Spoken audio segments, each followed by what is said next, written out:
Hi everybody, Ian Bremmer here. Around your world in 180 seconds. I have your questions on my phone and we're ready to go. Let's start. As Russia is launching a new phase of war, will eastern Ukraine fall? Well, first of all, they said they were going to launch the new phase like a few weeks ago.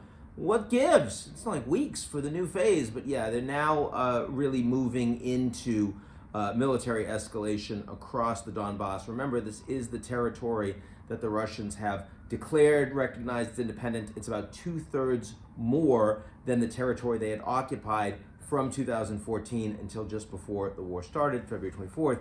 The Russians clearly have learned some lessons from mistakes that were made in the last 8 weeks of the war. They've got new leadership on the ground. They've sent some additional troops, but they also have poor morale. The troops have been depleted, and the Ukrainians have an awful lot of military capability.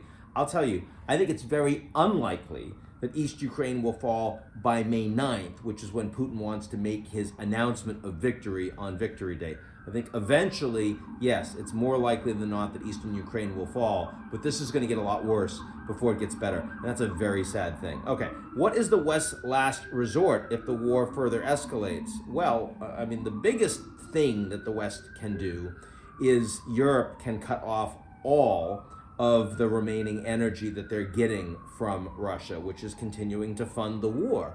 And that's the problem, is that that's going to happen anyway. If the Russians use chemical weapons, or God forbid, or if the Russians decide that they're going to engage in just scorched earth across major Ukrainian cities like they have in Mariupol, maybe it happens faster. If they don't, then it happens over another year, 2 years. But if you're Russia, does that really change the way you think about your relationship with the West or your behavior on the ground? It probably doesn't. So, short of the West actually engaging in the war directly, a no-fly zone or troops on the ground, there's really very little additional that they can do. And that's part of the reason why it's unlikely that the Russians are going to change their behavior in any way here. It's hard to come up with a deterrent effect. With U.S. Airlines dropping mask requirements for passengers, is this a bold move? No, it's not a bold move. It's a stupid move in the sense that it was made arbitrarily by a Trump-appointed justice on the ground in Florida. It's a horrible way to actually decide that you're suddenly getting rid of a mandate. I personally think that the implementation of the mandates has been pretty arbitrary. It's been badly enforced.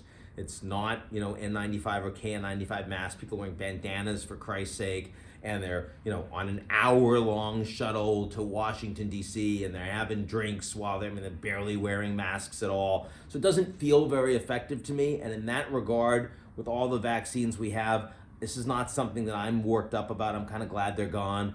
I understand that given how nuts everyone has been over the pandemic in the last 2 years and how politicized it's gotten, that people are angry.